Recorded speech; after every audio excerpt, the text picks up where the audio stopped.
व्यक्तित्व होगा 18वां अध्याय का।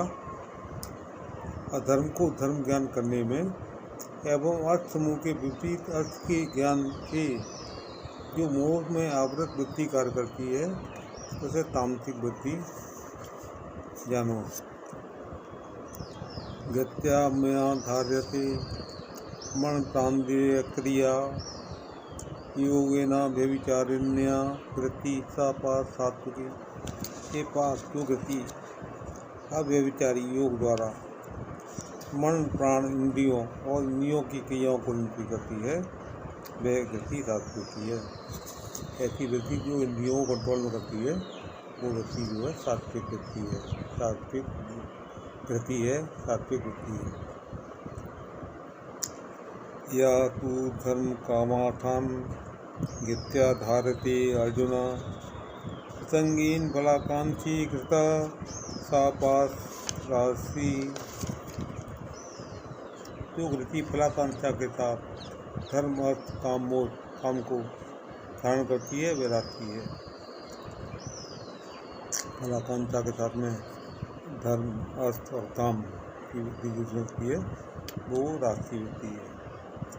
या स्वप्नम भयम शोकम विषादम मद्भे विचा दामिवंचन्ति दुर्मेघा धृति सा शांति मता। जो गति स्वप्न भय शोक विषाद मद इत्यादि का त्याग नहीं करती वह विधहीना गति ही तामसी है। तामसी वृत्ति कौन सी होती है? जो स्वप्न में ऊपर भय डरी हुई रहती है, शोक करती रहती है, शोक में रहती है, विषाद मद इन चीज़ों को जो गति कार्य करती है, इन चीज़ों पर कार्य करती है वह गति तामसी है। सुखम त्युदानीम त्रिविधम शृणु में भरता सब अभ्यासा द्रमते यत्रा दुखांतंच निगच्छति। अभी तुम त्रिविध सुख के विषय में सुनो। पद्य जी पुनः पुनः अंतर्जन द्वारा अभ्यास में उस सुख में अर्पण करता है। कहीं कहीं उपरति प्राप्त सांसारिक दुख का भी अंत लाभ करता है। यत्सगरे विस्मिव परिणामे मृतोपमं तत्सुखम सात्विकम प्रोक्तमात्म बुद्धि प्रसाद। पहले कष्ट का परिणाम में अमृत के समान आत्मबुद्धि की निर्मलता से उत्पन्न सुख की सात्विक सुख है। जो आत्मा को ज्ञान कराती है ऐसी बुद्धि जो है वो सात्विक है। विषेन्द्रिय संयोगा गीत मृतोपमं परिणामे विस्मित तत्सुखम राजसम स्मृतम। विषय इंद्रियों के संयोग से जो सुख पहले अमृत के समान किंतु परिणाम में विष के समान होता है उसे राजस सुख कहा जा सकता है। सात्विक सुख आत्मा का अनुभव, राजसी सुख विषय आदि चीज़ों इंद्रियों के अच्छी लगने वाली चीज़ों का अनुभव। यदग्रे चानुबंदी चा सुखम मोहन महात्मना निद्रालय प्रमोदम तम समुद्रा वितमते और परिणामते। आत्मा के मोह को उत्पन्न करने वाला निंद्रा आलस प्रसाद आदि के उत्पन्न में जो सुख है वो तामसिक है। कोई आदमी होता है, आलसी है, प्रमादी है, वो तामसिक सुख है। न तदस्ति पृथिव्याम वादिवी देवेशु वापना सत्यम प्रकृति जे मुक्तम तदेवी सात्विक निर्गुण। इस पृथ्वी में मनुष्यों के बीच अथवा स्वर्ग में देवताओं के बीच ऐसा कोई जीव नहीं है जो प्रकृति के उत्पन्न गुणों को स्वरूप से मुक्त है। ज्ञानी और कर्मी लोग प्रकृति के गुणों के वशीभूत होते हैं। भक्तगण केवल ध्येय यात्रा निर्वाह के लिए प्रकृति से उत्पन्न गुणों को स्वीकार करते हैं। बस उनकी अपनी सत्ता प्रकृति के गुणों से पृथक रहती है। अतः साक्षात दृष्टि से सभी को प्रकृति के गुणों का अवगत होना चाहिए। ब्राह्मण क्षत्रिय विषाम शूद्रांत परंतपा कणवानी प्रवृत्तानि स्वभाव भवे गुण। सत्य रजोपम ये तीनों ही गुण प्रकृतिवत जीवों के स्वभाव से सिद्ध हुए हैं। ये परंतप उन स्वभावजनित गुण द्वारा ये ब्राह्मण क्षत्रिय वैश्य और शूद्रों को कर्म समूह हुए हैं। समूह दम स्तपे शौचम शांति राजर्मेव च ज्ञानम विज्ञानम मास्तिक्यम ब्रह्म कर्म स्वावलंबन। और बहुत सारे गुण कार्य हैं। सम दम तप शौच सहिष्णुता सरलता ज्ञान और स्थिरता, ये कुछ ब्राह्मणों के स्वाभाविक कर्म है। मतलब कर्मों से ब्राह्मण शक्ति हैं, कर्मों से होते हैं, जन्म से नहीं होते। जन्म तो सभी सूत्र पैदा होते हैं, कर्म से कोई ब्राह्मण हो जाता है। कोई टीचिंग का काम कर रहा है तो ब्राह्मण है। सौ रहते जो धृतिद्राक्ष युद्धे चापे पलायनम दान मीश्वरम भावश सत्य कर्म स्वाव। सौ तेज गति दक्षता युद्ध में अभिमुखता दान लोग निरंतर कुछ क्षत्रियों का स्वाभाविक कर्म। जो लड़ने का काम करते हैं वो क्षत्रिय, जो पढ़ाने का काम कर रहे हैं ब्राह्मण, जो खेती आदि कार्य कर रहे हैं और वैश्य, और इन सब के कार्य जो करते हैं सेवा का कार्य कर रहे हैं वो शूद्र। किसी गोरक्ष वाणिज्यम वैश्य कर्म स्वावलम प्रत्यात्मकम कर्म शूद्र से आपी स्वावलम। किसी को रक्षा वाणिज्य कुछ वैश्यों के स्वाभाविक कर्म है। ब्राह्मण क्षत्रिय वैश्यों की प्रतिष्ठा रूपी कर्म ही शूद्रों के लिए स्वाभाविक कर्म है। इन चार प्रकार के स्वाभ से ही मनुष्यों के वर्ण निरूपित होते हैं, केवल जन्म द्वारा नहीं। सुए सुए कर्मन विरत संसिद्धि लभते नरा सौ कर्म निरता सिद्धि यथा बिंदती दक्षिण। सौ कर्म निरत व्यक्ति अपने कर्म से अवगत होकर जिस बात संसिद्धि लाभ करते हैं उसे श्रवण करो। यते प्रवृत्ति भूतानाम ईन सर्वमिदं कृतम सब कर्मणा तवप्य सिद्धिम बिंदती मानना। जो दृष्टि और समष्टि रूप में जगत में व्याप्त है तथा जिनके फलदान प्राप्त जीवों की पूर्व वासना रूपी प्रवृत्ति होती है, अपने कर्म द्वारा उनका अर्चन करते हुए मानवगण सिद्धि प्राप्त करते हैं। श्याम सवधर्मो विगुणा परधर्मा सन्निष्ठता सावनितम कर्म कुर्बान प्रोति क्लेशम। उत्तम रूप से अनुष्ठित परधर्म की अपेक्षा असभ्यक रूप से अनुष्ठित स्वधर्मी से, क्योंकि स्वाभ्यत कर्म का नाम ही स्वधर्म है। यदि सर्वधर्म कर्मी ठीक से अनुष्ठित ना भी हो तो भी उससे सब कार्य उपकार होता है। स्वाभ्यत कर्म के करने से किसी के प्राप्त होने की संभावना नहीं रहती है। सहजम कर्मम कुंते सदो मपी तज्जो सर्वारंभा ही दोषेण तुम्हें नाम में दिवस। ये कुंते से स्वाभाविक कर्म दोष होने पर भी त्याग नहीं है। सभी कर्मों के आरंभ मात्र में दोष है। इस प्रकार अग्नि हमेशा धुएं द्वारा आवृत होती है, उसी प्रकार कर्म मात्र में ही दोष आवृत रहता है। सत संशुद्धि के लिए स्वाभ्यत कर्म के दोषांत का प्रत्याग कर उनके गुणांश का ही आचरण करना चाहिए। असत्य बुद्धि सर्वत्र पितात्मा विगत स्फुरा नैष्कर्मे सिद्धिम परमाम संन्यासेना गच्छति। प्राकृत वस्तु में आसक्ति शून्य बुद्ध वाला होकर वशीकृत चित्त वाला होकर तथा ब्रह्म लोक प्राप्ति तक के सुख आदि में निष्प्रय होकर स्वरूप से कर्म को त्याग कर वे नैष्कर्म की परम सिद्धि को प्राप्त करते हैं। प्राकृत वस्तु में आसक्त शून्य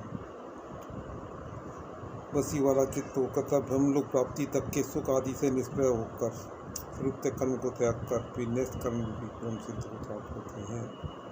इसकी मोक्ष पाने की आकांक्षा भी नहीं है। हमने तो मोक्ष पाने की और कामना तो मैं करनी ही नहीं। ऐसे व्यक्ति परम सिद्धि को प्राप्त होते हैं। सिद्धि में प्राप्त यथा तदोपनति निबोध में समासेने कौंते निष्ठा ज्ञान नैष्कर्म सिद्धि प्राप्त कर जिस का जीव ज्ञान के परनिष्ठा रूप ब्रह्म को प्राप्त करता है उसे संक्षेप में करा। बुद्ध्या विशुद्ध्या युक्तो त्यत्यात्मान नियम वेदा शब्दादीन विषयान स्थित्वा राग देशो विदश्च युक्त से भी लद्वासी वाक्का मानसा ध्यान रूप परो मित्रम वैराग्यम माम समुपासना अहंकारम बलम कर्पम कामम क्रोधम परिग्रहम विमुच्य निर्मय शांतो स्वयं भुवाय कलते। विशुद्ध बुद्धि युक्त होकर धरती द्वारा मन को निमित्त कर शब्द आदि विषय समूह को त्याग कर राग देश निजन से अल्पहारी संयुक्त काय मनोवाक ध्यान योग वैराग्य में आश्रित अहंकार बल तर्क काम क्रोध परिग्रह से प्रमुख निर्मम और शांत पुरुष ब्रह्मांड से समर्थ होते हैं। ब्रह्मभूत प्रसन्नात्मा न सोचती न कांगती समा सर्वेशु भूतेषु भक्ति भक्ति पराम। जड़ी उपाधि दूर होने पर जीव अनावृत चेतन स्वरूप से बेहतर लाभ करते हैं। इस प्रकार ब्रह्म स्वरूप संप्राप्त प्रसन्नात्मा सभी भूतों में समबुद्धिवान पुरुषों की आकांक्षा नहीं करते। वे कर्म से ब्रह्म भाव में स्थित होकर मेरी पराप्रधान निर्गुण भक्ति प्राप्त करते हैं। भक्त्या माम बीजानाति यावान पश्यामि ततो माम तत्तो ज्ञात्वा विस्ति तदनंतरम। मेरा स्वरूप है और मैं जैसा स्वभाव विशिष्ट हूँ। निर्गुण भक्ति होने पर ही जीव उस किसी रूप से जान सकता है। मेरे संबंध में वस्तु ज्ञान होने से जीव मुझ में प्रवेश करता है। जो मुझसे संबंधित कोई ज्ञान है इसे ही निष्काम कर्म योग द्वारा बड़ियों के संन्यास आश्रम प्रणरूप ब्रह्म प्राप्ति कहते हैं। इसका भी चरम फल है निर्गुण भक्ति अथवा प्रेम। विषातिमा शब्द के उपयोग द्वारा सुस्त आत्मनाथ को भी दुर्बुद्धि का बोध नहीं होता। जड़ से स्वरूप से मुक्त होने पर परम चित्रूप मेरी स्वरूप प्राप्ति को ही विशुद्ध शब्द द्वारा करना चाहिए। इस स्वरूप प्राप्ति को विशुद्ध तत्व में लिखा जाता है। सर्वकर्माण्यपि सदा पूर्वणो मध्य आश्रय मत प्रसादा प्राप्नोति शाश्वतम परम देयम्। निष्काम कर्मयोग द्वारा ज्ञान और ज्ञान द्वारा भक्ति प्राप्त करने की वैदिक प्रणाली है। उसे ही मेरी प्राप्ति का प्रयोग कर पाया। जिन तीन प्रणालियों के विषय में स्पष्ट रूप से कह रहा हूँ उनमें से ही प्रथम प्रणाली है। अभी भगवत वार्ता रूप तिथि प्रणाली बता रहा हूँ, श्रवण करो। मुझे विशेषते अब कर्म के साथ आश्रय कर ईश्वर बोध से समस्त कर्म जीवन अर्पण करने की मेरी कृपा से अंत में अव्यय और शाश्वत पर निर्गुण भक्ति प्राप्त होती है। ये सर्व कर्माणि मयि सन्न्यस्य तत्परा बुद्धिर्योग मोपाश्रित्य मच्चित्तम सत्यम भव। मैंने पहले ही बताया ब्रह्म परमात्मा भगवान मेरे त्रिविध प्रकाश हैं। बुद्धि योग का आश्रय कर मेरे परमात्मा प्रकाश में चित्त स्थापित कर चित्त द्वारा समस्त कर मुझे अर्पित कर मेरे परायण हो जाओ। मच्चित्त सर्व दुर्वाणी मत प्रसादात विश्वसी अत्यत्म अहंकारान श्रेयसी विनयन। इस बार मत चित्त होने से समस्त दुर्गथा जीवन यात्रा के समस्त प्रतिबंधों को से दूर हो गए। ऐसा नहीं कभी यदि तुम ध्यात्म मान रूप अहंकार द्वारा यह मानो कि मैं ही करता हूँ तो अमरस रूप च्युत होकर तुम संसार रूप विनाश को प्राप्त करो। यद अहंकारामाश्रित नायो से मन से मिथ्ये व्यवसाय से प्रगति स्वा नियोक्षति। यदि अहंकार का आश्रय कर तुम यह सोचो कि युद्ध नहीं करूँगा तो तुम झूठी प्रतिज्ञा करने वाले होगे, क्योंकि तुम्हारी छठी प्रगति अवश्य तुम्हें युद्ध काल में विरोध करेगी। स्वावजेन कौन्ते निबद्ध स्वयं कर्मणा कर्तु निश्चसी जन्मोहात कैसे से टोपी तथा। मोहवश तुम युद्ध करने की इच्छा नहीं है, किंतु स्वावजात स्वकर्म द्वारा अवश्य होकर तुम उस कार्य में प्रवृत्त हो। ईश्वर सर्वभूतानां हृदय से अर्जुन तिष्ठति रामयंतर्भूतानां यंत्रारूढ़ानि माया। सभी जीवों के हृदय में मैं ही परमात्मा रूप में अवस्थित हूँ। परमात्मा ही सभी जीवों के नियंता और ईश्वर हैं। जीव समूह जो कर्म करते हैं ईश्वर स्वरूप प्रदान करते हैं। जिस प्रकार यंत्रारूढ़ वस्तु घूमती है उसी प्रकार जीव समूह भी ईश्वर के सब नियंत्रण धर्म से जगत में ग्रहण करते हैं। पूर्व कर्म के अनुसार ही तुम्हारी गति ईश्वर प्रेरणा द्वारा सहज ही कार्य करती रहेगी। मतलब यह कि हम लोग तो कठपुतलियाँ हैं, परमात्मा ही कठपुतली को चला रहा है। जितनी चाबी भरी नाम में उतना तमेव शरणं गच्छामि। सर्वभावेन भारत तत्प्रसाद पराम शांति स्थानम प्राप्त शाश्वत।